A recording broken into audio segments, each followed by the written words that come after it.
Hola a todos, bienvenidos al aula virtual de Healthy and Wellness. Hoy tendremos un preguntas y respuestas y estaremos hablando sobre la vitamina B12. Estas son las preguntas de las cuales vamos a partir el día de hoy para la presentación de estas diapositivas. Vamos a iniciar conociendo las formas de la vitamina B12.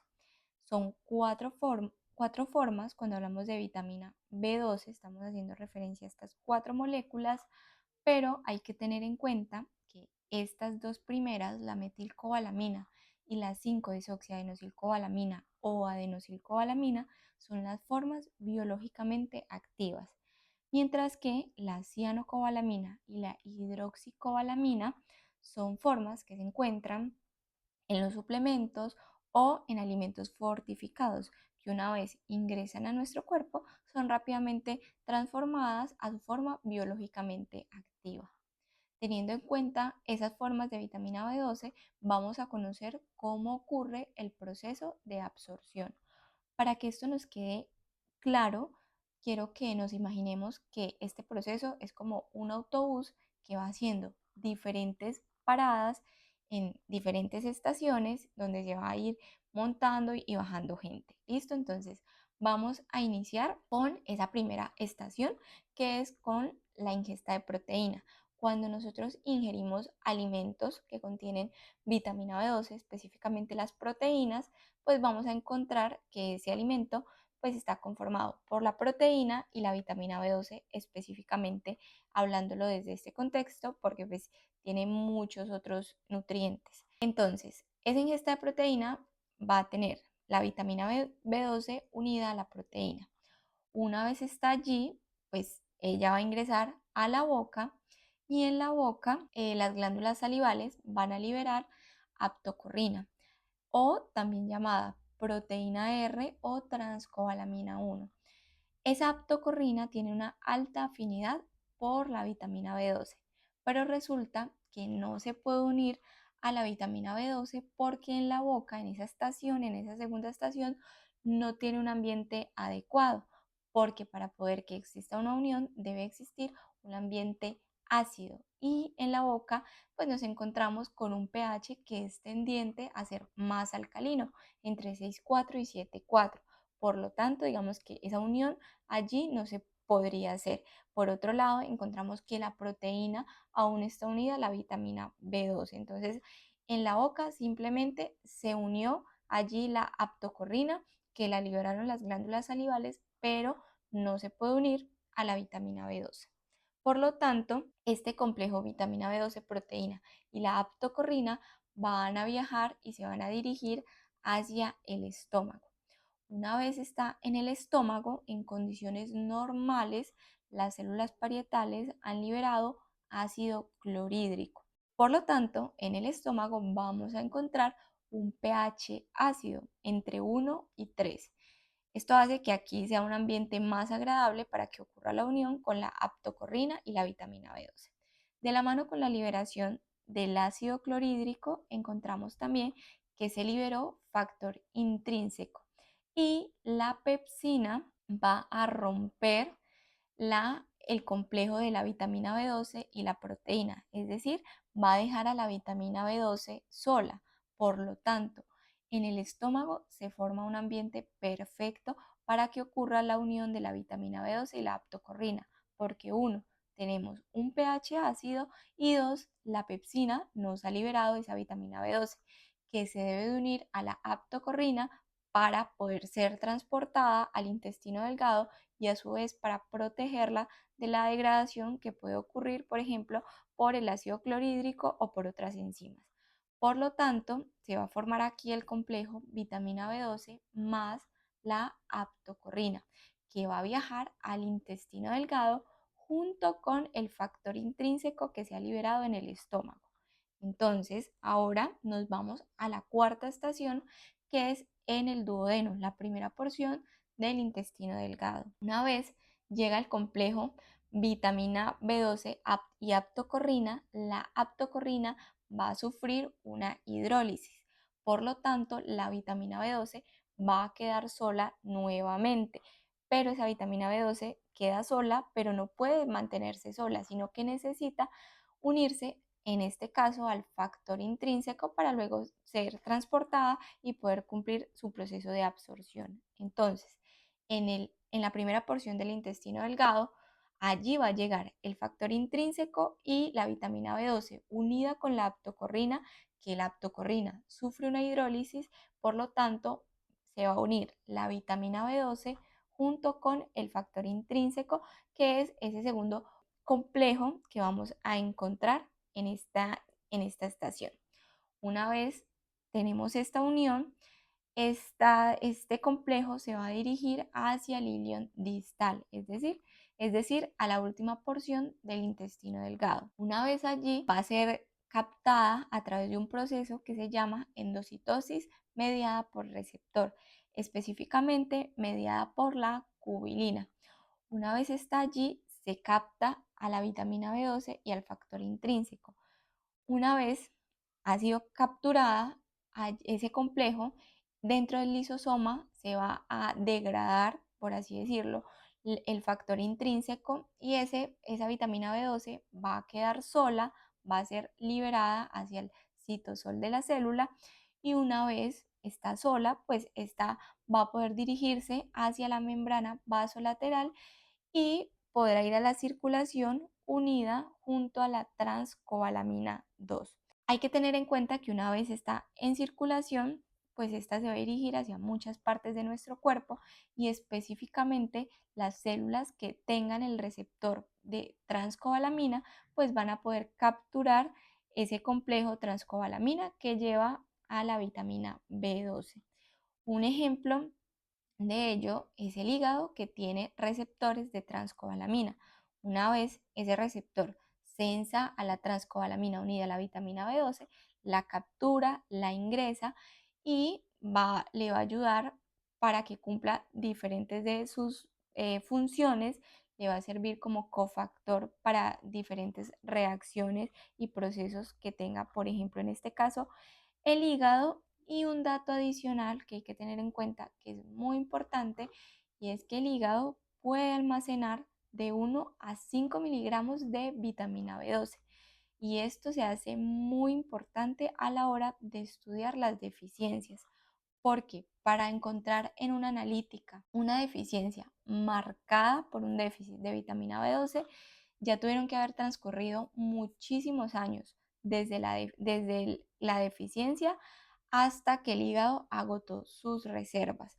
Hay que tener en cuenta que todo este proceso que acabamos de ver con sus diferentes estaciones para poder absorber esa vitamina B12 es un proceso que ocurre por absorción activa, que es en su mayor porcentaje en cómo se absorbe esa vitamina, porque del 1 al 2%, un porcentaje mínimo de vitamina B12 puede ingresar por difusión pasiva. Esto quiere decir que puede ingresar sin necesidad de requerir energía y de un gradiente donde hay mayor concentración a uno donde hay menor concentración. Pero como vemos acá, es un porcentaje mínimo. La mayor parte de la absorción de la vitamina B12 ocurre por absorción activa con todo este proceso que acabamos de ver. Ahora vamos a conocer las principales funciones que tiene esta vitamina. Lo primero es que interviene, es cofactor en la síntesis del ADN y del ARN. Ayuda a mantener la vaina de mielina de las células nerviosas, participa en el metabolismo del ácido fólico, participa en la síntesis de neurotransmisores y hormonas, como la dopamina, la adrenalina y la serotonina, que recordemos la serotonina es precursor de la melatonina, esa hormona que se produce en la glándula pineal, que es muy importante ya que nos ayuda a regular los ciclos de sueño y vigilia. Y por otro lado tenemos que esa vitamina B12, específicamente la metilcobalamina, es cofactor de la metionina sintasa y la 5-desoxiadenosilcobalamina, la otra forma activa que encontramos de vitamina B12, es cofactor de la L-metilmalonil coenzima mutasa. Vamos a ver estos procesos más detenidamente a continuación. Como vimos anteriormente, la metilcobalamina es cofactor de la metionina sintasa, enzima que interviene en la conversión de homocisteína a metionina. Cuando no hay niveles adecuados de vitamina B12, no vamos a tener una metionina sintasa que actúe adecuadamente en la conversión de homocisteína a metionina y por lo tanto vamos a tener una acumulación de homocisteína que niveles elevados de homocisteína se han asociado con el aumento del riesgo de enfermedad cardiovascular. Por otro lado, cuando hay niveles adecuados de vitamina B12 donde la metionina sintasa puede pasar a la homocisteína en metionina, vamos a tener esta metionina que es importante para la conversión a S-adenosilmetionina. Niveles adecuados de esta molécula ayuda a la síntesis de L-carnitina, importante para el transporte del ácido graso hacia la mitocondria. Vamos a tener intervención importante en la síntesis endógena de creatina, importante para procesos deportivos e incluso procesos a nivel cerebral. Vamos a tener niveles adecuados de mielina. Recordemos que la mielina es esa capa protectora de los nervios que hace que la síntesis nerviosa, esa transmisión, sea más rápida, más eficiente y la protege de los daños oxidativos. Por lo tanto, cuando tenemos un déficit de vitamina B12, niveles bajos de vitamina B12, vamos a tener niveles elevados de homocisteína que no van a poder ser transformados en metionina porque la vitamina B12 es cofactor de la metionina sintasa y esto hace que se eleve el riesgo de enfermedad cardiovascular. Esta molécula interviene en la cascada de coagulación, por lo cual se promueve la aparición de trombos. Tengamos en cuenta que la homocisteína también se puede elevar por un déficit no solo de vitamina B12, sino también de vitamina B6 y B9, pero en este caso estamos haciendo énfasis especial en la vitamina B12. Aparte de esto, niveles elevados de homocisteína, como se sabe, esta molécula es prooxidante y puede afectar los procesos de fertilidad, tanto en hombres como en mujeres. En mujeres puede afectar la calidad de los ovocitos y a su vez, por su efecto protrombótico, puede afectar la implantación.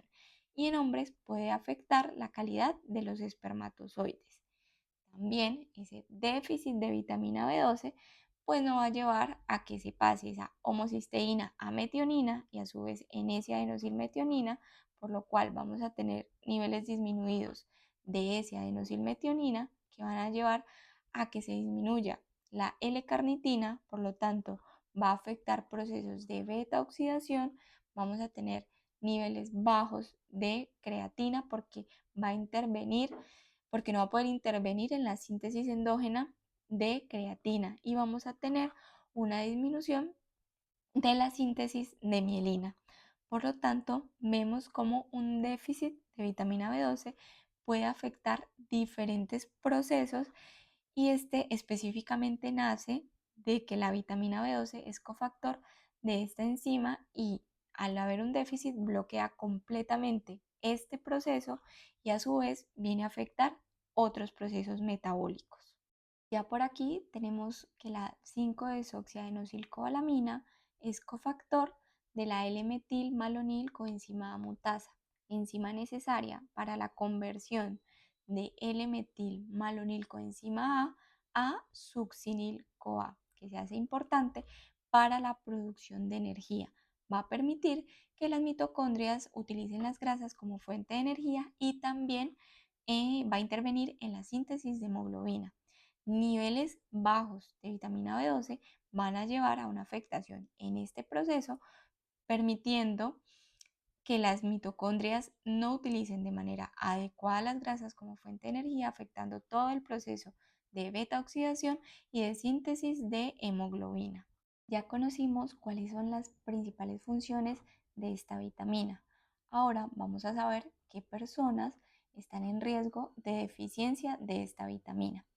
Primero, aquellas con anemia perniciosa, en esta encontramos una disminución de los glóbulos rojos y esto se puede ver a que el intestino no puede absorber de manera adecuada esta vitamina y esto se puede ver a una gastritis atrófica, que es una condición autoinmune en la cual las células del sistema inmunológico atacan al factor intrínseco o a las células que lo producen.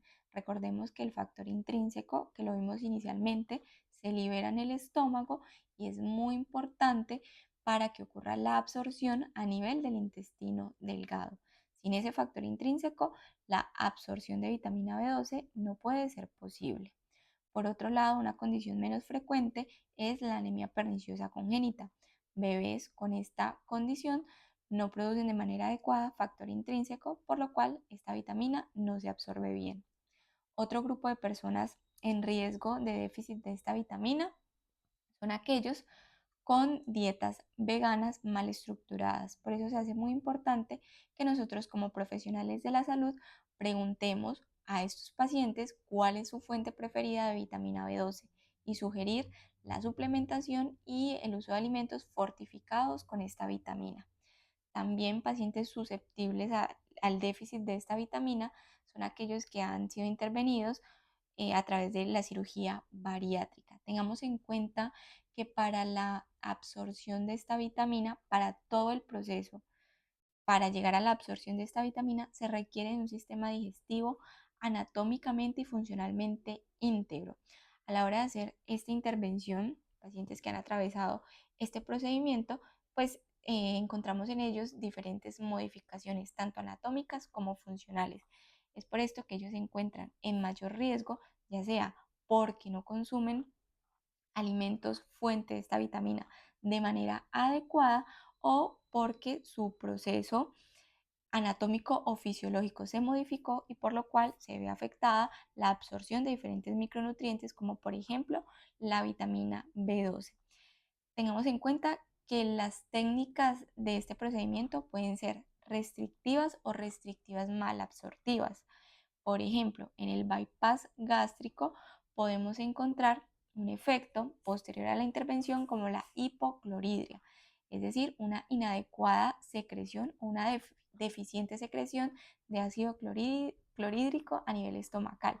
Y esto hace que no exista un ambiente adecuado para ayudar a todo el proceso de absorción de la vitamina B12. Un dato muy importante a tener en cuenta en esta población es que estos pacientes antes del procedimiento en su mayoría no suelen presentar deficiencia de esta vitamina y posterior a la intervención durante el primer año también es muy poco probable que encontremos a esta población con una deficiencia de vitamina B12. Y esto se puede deber a lo que hablábamos inicialmente de las reservas hepáticas de vitamina B12. Y esto se hace significativo para tenerlo en cuenta y no dejar que estos pacientes lleguen a una deficiencia posterior a la intervención, sino que a través de diferentes estrategias como la suplementación, lograr tener niveles adecuados de vitamina B12 sin gastar las reservas hepáticas que tenemos de esta vitamina.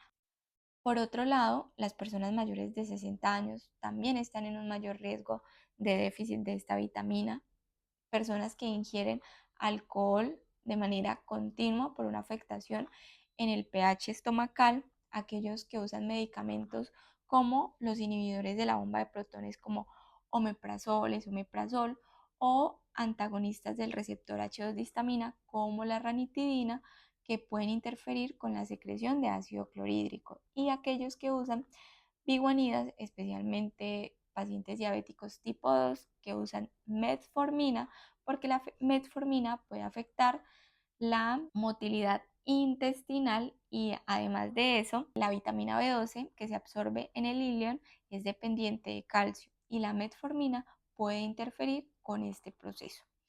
Por otro lado, pacientes con enfermedad celíaca también están en riesgo de déficit de vitamina B12, ya que gracias al gluten puede haber una atrofia en las vellosidades intestinales y esto puede llevar a la mala absorción de diferentes nutrientes, entre ellos vitaminas como la protagonista de esta presentación, la vitamina B12. Ya aquí vamos a ver los signos y síntomas de deficiencia de esta vitamina que suelen tardar en aparecer de 5 a 10 años.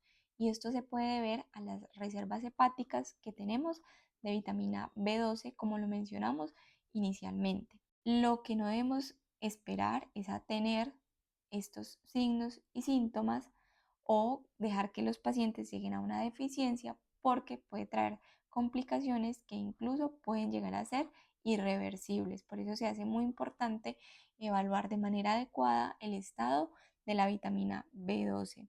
En una próxima presentación estaremos hablando de cómo podemos evaluar de manera adecuada esta vitamina. Dentro de los signos y síntomas de deficiencia que podemos tener es la neuropatía periférica, que se puede ver manifestada con hormigueos en manos o pies, entumecimientos, alteraciones de la sensibilidad y al tacto. Recordemos que la vitamina B12 influye en el mantenimiento de la mielina. Un déficit de esta vitamina pues puede llevar a que esos nervios queden desprotegidos y es por eso que podemos presentar estas alteraciones. Otro síntoma que podemos tener es la demencia. Esto ocurre generalmente en personas adultas mayores y esto puede ser reversible con la suplementación. Tenemos por otro lado la anemia macrocítica. Aquí encontramos el tamaño de los glóbulos rojos anormalmente grandes y un volumen corpuscular medio elevado. Recordemos que niveles adecuados de vitamina B12 intervienen en la síntesis del ADN. Cuando hay un déficit de vitamina B12, se puede alterar la síntesis de ADN y esto puede provocar una maduración anormal de las células hematopoyéticas. Las causas de esta anemia pueden ser también, por ejemplo, por un déficit de vitamina B9 o por otros trastornos de la médula ósea. Por eso se hace muy importante una evaluación y un análisis desde el componente clínico y analítico individualizado. De la mano con esto encontramos manifestaciones a nivel hematológico con la leucopenia y la trombocitopenia. Como lo acabamos de mencionar, la vitamina B12 interviene en la síntesis del ADN. Cuando hay un déficit de esta vitamina, pues hay una limitación en la síntesis del ADN y esto puede llevar a que células que tienen una tasa de replicación muy alta, como las células hematopoyéticas de la médula ósea, que dan origen a los glóbulos rojos, a los leucocitos y a las plaquetas, pues se vean afectadas. Entonces, ese fallo en la síntesis del ADN va a llevar a un fallo en la maduración y división celular. Es por eso que nos podemos encontrar con una leucopenia o trombocitopenia, que generalmente esto suele aparecer en casos de deficiencia muy graves. También encontramos la glositis, la inflamación de la lengua y signos y síntomas más inespecíficos como el cansancio, la pérdida del apetito y el estreñimiento. Y una complicación más grave que podemos encontrar en casos de deficiencias muy graves de esta vitamina es la degeneración combinada subaguda de la médula espinal, que afecta a la médula espinal, el cerebro, los nervios y puede traer consigo problemas de sensibilidad, equilibrio, propiocepción, alteraciones mentales e incluso dificultades visuales, que dependiendo de la gravedad pueden ser incluso irreversibles. Es por eso que se hace muy importante la evaluación y la valoración de la vitamina B12 y no llegar a gastar esas reservas hepáticas, sino detectar a tiempo un déficit de esta vitamina, detectar a tiempo aquellas personas que están en riesgo o son más susceptibles al déficit de esta vitamina para buscar estrategias de suplementación y de alimentos fortificados para evitar llegar a una deficiencia extrema y a complicaciones tan graves como esta que acabamos de mencionar. Muchas gracias. Estas son nuestras redes sociales, nuestro Instagram, nuestro canal de YouTube para que se suscriban. Recuerden que aquí nos pueden dejar sus comentarios y sus preguntas. En un próximo video estaremos hablando más acerca de esta vitamina.